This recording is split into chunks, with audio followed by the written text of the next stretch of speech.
Hi friends, ಎಲ್ಲರಿಗೂ ನಮಸ್ಕಾರ. ಕವಿರಾಜಲೋಕ ಚಾನಲ್ಗೆ ಸ್ವಾಗತ. ಇವತ್ತು ನಾನು ಹುರುಳಿಕಾಳು ಕಟ್ಟಿನ ಸಾರು ಮತ್ತು ಅದರ ಪಲ್ಯ ಮಾಡೋದು ಹೇಗೆ ಅನ್ನೋದನ್ನು ತೋರಿಸ್ಕೊಡ್ತೀನಿ. ಇದಕ್ಕೆ ಬೇಕಾಗಿರುವಂಥ ಪದಾರ್ಥಗಳು: ಅರ್ಧ ಪಾವು ಹುರುಳಿಕಾಳು ತೊಗೊಂಡಿದ್ದೀನಿ, ಅರ್ಧ ಕಪ್ನಷ್ಟು ತೆಂಗಿನ ತುರಿ, ಸ್ವಲ್ಪ ಎಣ್ಣೆ, ಕರಿಬೇವು ಸ್ವಲ್ಪ,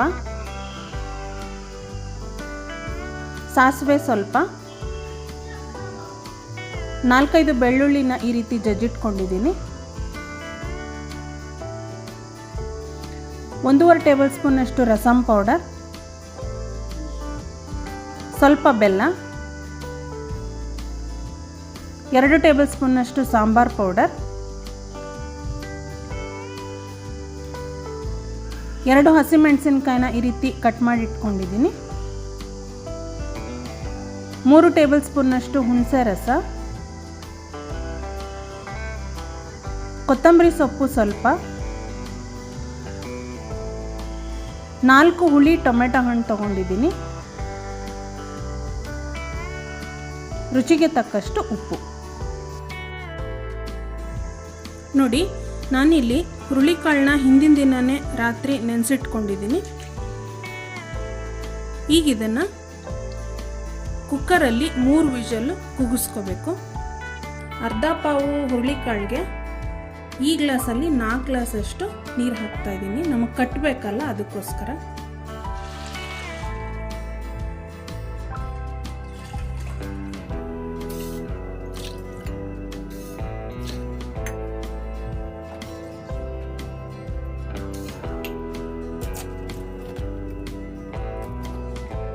ಒಂದು ಟೇಬಲ್ ಸ್ಪೂನಷ್ಟು ಉಪ್ಪು ಹಾಕಿ 3 ವಿಷಲ್ ಕೂಗಿಸ್ಕೊತಾ ಇದ್ದೀನಿ. ಇದನ್ನು ಜಾಸ್ತಿ ವಿಷಲ್ ಕೂಗಿಸ್ಕೋಬಾರ್ದು, ಯಾಕೆಂದರೆ ಕಾಳುಗಳೆಲ್ಲ ತುಂಬ ಮೆತ್ತಗಾಗೋಗುತ್ತೆ, ಪಲ್ಯಕ್ಕೆ ಚೆನ್ನಾಗಿರಲ್ಲ ಮತ್ತು ಕಟ್ಟು ಚೆನ್ನಾಗಿ ಬರಲ್ಲ ನಮಗೆ.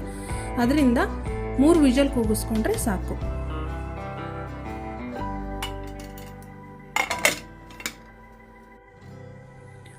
ನೋಡಿ, ಟೊಮೆಟೊ ತೊಗೊಂಡಿದ್ನಲ್ಲ, ಅದನ್ನು ಈ ರೀತಿ ಮೀಡಿಯಮ್ ಸೈಜ್ಗೆ ಕಟ್ ಮಾಡಿಕೊಂಡು ಇದನ್ನು ಮಿಕ್ಸಿ ಜಾರ್ಗೆ ಹಾಕಿದ್ದೀನಿ. ನುಣ್ಣಗೆ ರುಬ್ಕೋಬೇಕು ಇದನ್ನ.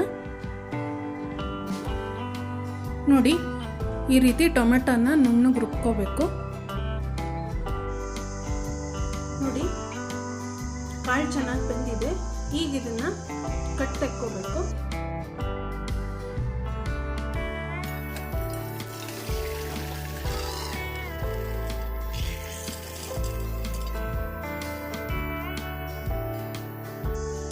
ನೋಡಿ, ಕಾಳು ಚೆನ್ನಾಗಿ ಬೆಂದಿದೆ.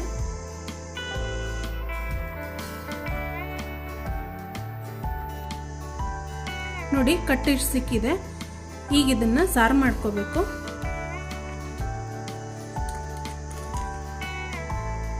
ನಾನು ಆಗಲೇ ಕಾಳು ಬೇಯಬೇಕಾದ್ರೆ ಸ್ವಲ್ಪ ಉಪ್ಪು ಹಾಕಿದ್ದೀನಿ. ಈಗ ಸ್ವಲ್ಪ ಉಪ್ಪು ಹಾಕ್ತಾ ಇದ್ದೀನಿ. ಉಪ್ಪನ್ನ ನೋಡ್ಕೊಂಡು ಹಾಕ್ಕೊಳ್ಳಿ. ರುಬ್ಬಿಟ್ಕೊಂಡಿರೋ ಟೊಮೆಟೊ ಪೇಸ್ಟ್ ಹಾಕ್ತಾ ಇದ್ದೀನಿ.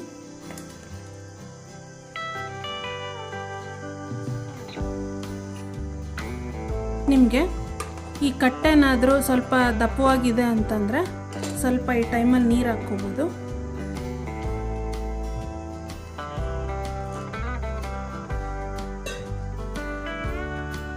ಟೊಮೆಟೊ ಹಾಕಿದ ಮೇಲೆ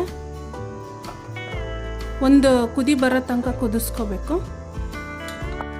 ನೋಡಿ, ಕುದೀತಾ ಇದೆ, ಅಂದರೆ ಟೊಮೆಟೊ ಹಸಿ ವಾಸನೆ ಎಲ್ಲ ಹೋಗಿದೆ. ಈ ಟೈಮಲ್ಲಿ ಹಸಿಮೆಣಸಿನ್ಕಾಯಿ 2 ಟೇಬಲ್ ಸ್ಪೂನಷ್ಟು ಸಾಂಬಾರ್ ಪೌಡ್ರ್ ತೊಗೊಂಡಿದ್ದೀನಿ, 1.5 ಟೇಬಲ್ ಸ್ಪೂನಷ್ಟು ರಸಮ್ ಪೌಡ್ರು, ಅಂದರೆ ನಿಮ್ಮ ಮನೆಯಲ್ಲಿ ನೀವು ಯಾವ್ದು ಯೂಸ್ ಮಾಡ್ತೀರೋ ಆ ರಸಮ್ ಪೌಡ್ರನ್ನೇ ಹಾಕ್ಕೋಬೋದು. ರಸಮ್ ಪೌಡ್ರ್ ಹಾಕೋದ್ರಿಂದ ಟೇಸ್ಟು ತುಂಬ ಚೆನ್ನಾಗಿರುತ್ತೆ. ಸ್ವಲ್ಪ ಬೆಲ್ಲ ಹಾಕ್ತಾ ಇದ್ದೀನಿ. 3 ಟೇಬಲ್ ಸ್ಪೂನಷ್ಟು ಹುಣಸೆ ರಸ ಹಾಕ್ತಾ ಇದ್ದೀನಿ. ಇದು ಹಸಿ ಘಾಟೆಲ್ಲ ಹೋಗಬೇಕು, ಅಲ್ಲಿ ತನಕ ಕುದಿಸ್ಕೋಬೇಕು.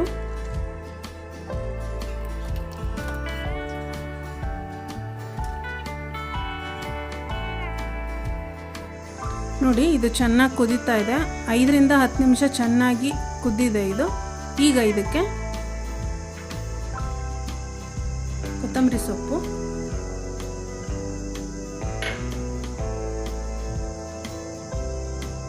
ಸ್ವಲ್ಪ ತೆಂಗಿನ ತುರಿ,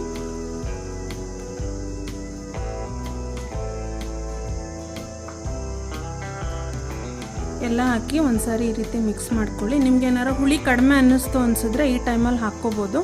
ಉಪ್ಪು ಹುಳಿ ಎಲ್ಲ ಹಾಕ್ಕೋಬೋದು. ಇವಾಗ ಇದಾಗಿದೆ. ಈಗ ಆಫ್ ಮಾಡ್ತಾ ಇದ್ದೀನಿ. 2 ಟೇಬಲ್ ಸ್ಪೂನಷ್ಟು ಎಣ್ಣೆ ಹಾಕ್ತಾ ಇದ್ದೀನಿ. ಎಣ್ಣೆ ಕಾದಿದೆ. ಈಗ ಸ್ವಲ್ಪ ಸಾಸಿವೆ, ಕರಿಬೇವು,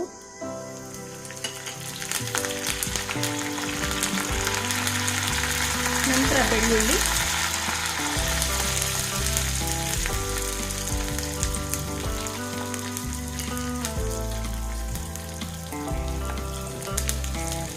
ಒಂದ್ಸಾರಿ ಈ ರೀತಿ ಮಿಕ್ಸ್ ಮಾಡಿಕೊಂಡು ಈ ಒಗ್ಗರಣೆನ ಸಾರಿಗೆ ಹಾಕ್ಕೋಬೇಕು. ಸಾಮಾನ್ಯವಾಗಿ ಹುರುಳಿಕಾಳು ಸಾರನ್ನ ರುಬ್ಬಿ ಅಂದರೆ ಮಸಾಲೆ ರುಬ್ಬಿ ಮಾಡ್ತಾರೆ.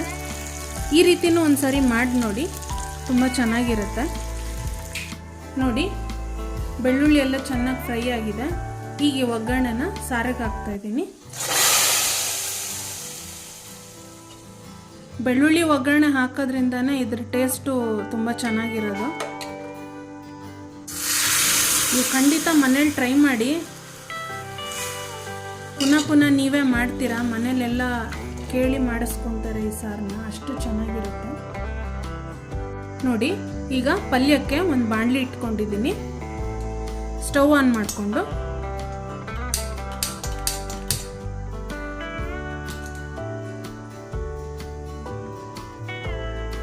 ಎರಡರಿಂದ 3 ಟೇಬಲ್ ಸ್ಪೂನಷ್ಟು ಎಣ್ಣೆ ಹಾಕ್ಕೋತಾ ಇದ್ದೀನಿ.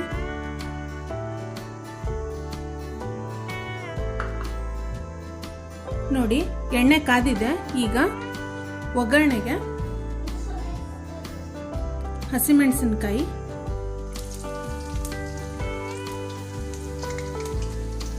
ಬೆಳ್ಳುಳ್ಳಿ, ಈರುಳ್ಳಿ,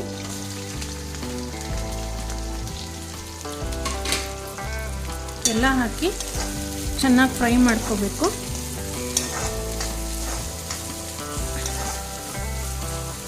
ಲೈಟ್ ಗೋಲ್ಡನ್ ಕಲರ್ ಬರಬೇಕು, ಅಲ್ಲಿ ತನಕ ಈರುಳ್ಳಿ ಫ್ರೈ ಆಗಬೇಕು.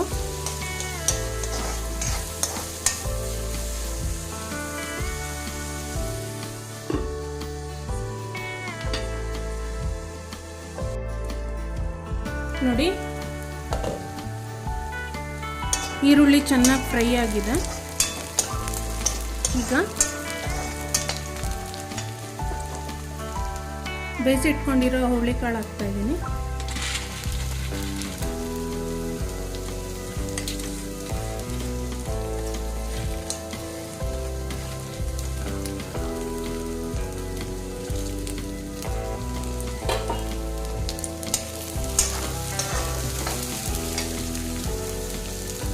ನಾನು ಆಗಲೇ ಹುರುಳಿಕಾಳು ಬೇಯಿಸ್ಬೇಕಾದ್ರೆ ಸ್ವಲ್ಪ ಉಪ್ಪು ಹಾಕಿದ್ದೆ. ಈಗ ನೋಡ್ಕೊಂಡು ಉಪ್ಪು ಹಾಕ್ಕೊಳ್ಳಿ.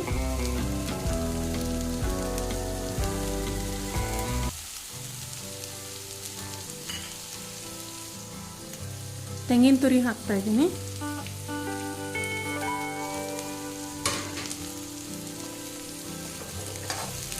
ಎಲ್ಲ ಹಾಕಿ ಒಂದ್ಸಾರಿ ಮಿಕ್ಸ್ ಮಾಡಿಕೊಂಡ್ರೆ ಸಾಕು, ಪಲ್ಯ ರೆಡಿ.